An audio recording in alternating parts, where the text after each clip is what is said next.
This is KGW News at noon. Good afternoon, I'm Drew Carney, and we start today's newscast with an update on the Portland man accused of causing $20,000 in graffiti damage all around the city. 22-year-old Emile Laurent was expected to be in court today, but that's been pushed back now until tomorrow. This map we're showing you right here shows some of the places police say Laurent tagged with graffiti. He's accused of hitting more than a dozen businesses, including a public storage facility, Portland General Electric, and American Medical Response. Laurent would use the tag Tendo, which investigators believe is short for Nintendo. When they searched his home earlier this year, investigators found a bag of markers. Laurent is due in court tomorrow morning. It has been a challenging 2.5 years for downtown Portland, ever since pandemic shutdowns began in March of 2020. But two different reports, including a brand new one that just came out today, paint two very different pictures of how the city is rebounding from COVID.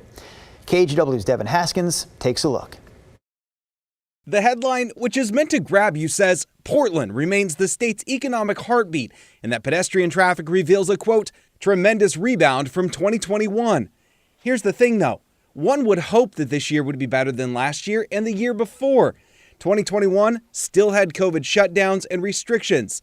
Businesses were still under capacity limits well into 2021. Measuring data from March 1st to June 9th, the report touts that downtown Portland pedestrian traffic was up 64% from 2021 and even more than 2020. What it doesn't show is how that compares to 2019, the last normal year for the city. In contrast, UC Berkeley studied Portland and 61 other cities to measure the levels of activity in the downtown area versus 3 years ago in 2019. In that study, downtown Portland ranked as one of the slowest to recover. Researchers used GPS data from cell phones and found that Portland was only 41% recovered, according to the study. And if you look at the Clean and Safe study, the data does show daytime traffic levels aren't as high as the nighttime levels. The busiest hours, 6 to 10 at night versus all day like it was before. And this year, more people are coming into downtown as the week turns into the weekend. Devin Haskins, KGW News.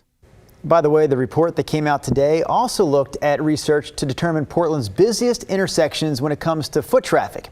Turns out the busiest intersection of all is the one at 10th and Burnside, also known as the home of Powell's Books. Well, our next story is about a new trend on TikTok, and this one is not a good one. Videos like this on the social media platform show people just how easy it is to steal Kias and Hyundais. KGW's Catherine Cook spoke to a woman who had her Kia stolen right in front of her house in North Portland. With everything else going on, nobody needs this. Someone stole Laura Hall's car. It happened the afternoon of August 10th. Her brown 2016 Kia Soul was parked outside her house on North Detroit Avenue when it happened. In the span of just a few minutes, someone broke the rear window and took the Kia. It appeared to be sort of a team of people working on this. Laura and her neighbors compared security notes. They think the crooks had been driving these white Kia Souls when they rolled up. Found that multiple people in the neighborhood had had Kias stolen within 24 hours. Several of them were white Kias. Someone found Laura's stolen Kia ditched about a mile away. It was out of gas, missing a car seat, its steering column dismantled, and there was this. They engraved Kia Boys into the dashboard and the interior driver's side door. It's a message a lot of car theft victims are finding, which leads them to a series of recent videos shared on TikTok, like this one. Kia Boys show how to steal a car. How do you actually steal a Kia? Is it an easy process? Hell yeah. Could you show us how it looks to steal a car? The videos show crooks using tools and USB drives to start the vehicles, a trick that's working on Kia's manufacture between 2014 and 2021. Started with a charger piece, like this. Crooks are also mentioning Hyundais on social media and targeting those cars as well. Portland police stats show how big the problem is locally. Take a look. In July 2021, theft victims reported a total of 18 stolen Kias and Hyundais. Last month, it was 84. It's really frustrating. Laura isn't surprised. My friend actually just caught someone in the act of trying to steal his Hyundai today. It's just rampant. Catherine Cook, KGW News. All right, before we go any further here at noon, let's take a live look outside. The Oregon coast is where we're headed right now. Newport, good afternoon. Beautiful day down there in Newport. Rod, I don't know if the entire coast looks that good, but that is a spectacular view on this too. Okay, I guess it doesn't. There you go. A little further north, right? Depot Bay, Lincoln City, Newport, all showing sunny skies, but you get up to Cannon Beach. And we are overcast. I have not seen this clear up at all. Almost foggy with a little mist in the air from our Cannon Beach live camera, 63. By the way, that temperature down in Yaquina Bay, 66 degrees with the beautiful clear skies. And of course, inland, we are sunny as well. We had morning clouds up around Kelso and Longview. Those clouds have cleared, so everybody's seeing the same sky condition. We're at 73. That's actually a good 5 degrees cooler than we were at this time 24 hours ago. Now, yesterday's high was 88. I'm going to leave today's high at 88, but I'm wondering if we will get that warm. Certainly, I think at least mid-80s this afternoon. Now, coming up, my 7-day has 90 starting tomorrow, and we're still tracking the chance of some weekend showers. We'll have that coming up. All right, more weather with Rod here in a few minutes, but right now we have a traffic alert to pass along. This one involves Highway 26 near Mount Hood. ODOT crews are paving a 5-mile stretch of the highway just east of Rhododendron. So crews are having to alternate both directions of traffic through one lane, and delays could be over an hour long. ODOT says drivers may want to consider using Highway 35 or Highway 97 to get to I-84 and get around that work. It's expected to wrap up late this afternoon around 6 p.m. Take a look at this cell phone video now. It shows an Alaska Airlines plane that had to make an emergency landing at SeaTac. The flight was headed to San Diego when the pilot reported an unusual vibration, and it turns out a metal panel, you see it right there, came off the plane. A passenger took that video, shared it with NBC News. In the end, no one was hurt, and the plane did land safely back at SeaTac. Pfizer has asked the FDA to authorize an updated version of its COVID booster designed to target the Omicron subvariant.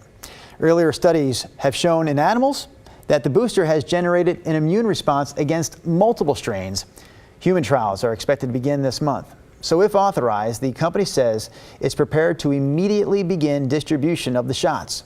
The updated shots are expected to be rolled out as part of a fall booster campaign. Meanwhile, Dr. Anthony Fauci is opening up about his decision to step away from his role in the government after serving for more than 5 decades. Dr. Fauci says he's been thinking about the next chapter in his career for a while now. I was thinking of doing that right after the Trump administration ended, but when President Biden was elected, he very quickly asked me, and I accepted with a great deal of honor to do that, to be his chief medical advisor. I thought that was going to last 1 year because, like so many other people, I thought that the COVID outbreak would be over at the end of the first year of the Biden administration, but obviously it's not. So having said that, Fauci says he'd like to teach at this point, or write, or help young scientists get into public service. There's more fallout from the FBI search of former President Donald Trump's Mar-a-Lago home in Florida this month. The former president's legal team has filed a motion calling on a third party to review the evidence taken during that search. NBC's Bree Jackson has the latest. Former President Trump's legal team is requesting what's known as a special master to review the documents seized from Mar-a-Lago. We need an impartial, that means not Republican, not Democrat, impartial special master to go in there, take a look at what they seized. The Justice Department says the August 8th search warrant was authorized by a federal court upon the required finding of probable cause. Because the Justice Department, unlike Donald Trump, only speaks through court filings. The Trump team's filing also lays out new details about the investigation. On August 8th, when Mr. Trump's lawyer was notified about the FBI search, a heated discussion ensued. The filing reveals a phone call from an unnamed Trump lawyer to the Justice Department on August 11th, delivering this message.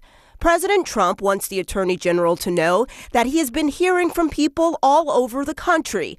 The heat is building up. The pressure is building up. There could be negative repercussions in terms of perhaps feeding a narrative that something is being hidden from the public. As public interest in the investigation intensifies, a federal judge indicates he may not unseal much, if any, of the affidavit used to justify the unprecedented search. The judge is putting a very fine point, a very clear exclamation point on an argument that the government raised, which was, look, people can really be harassed and intimidated here. The DOJ has until Thursday to submit redactions to the document. In Washington, Bree Jackson for NBC News.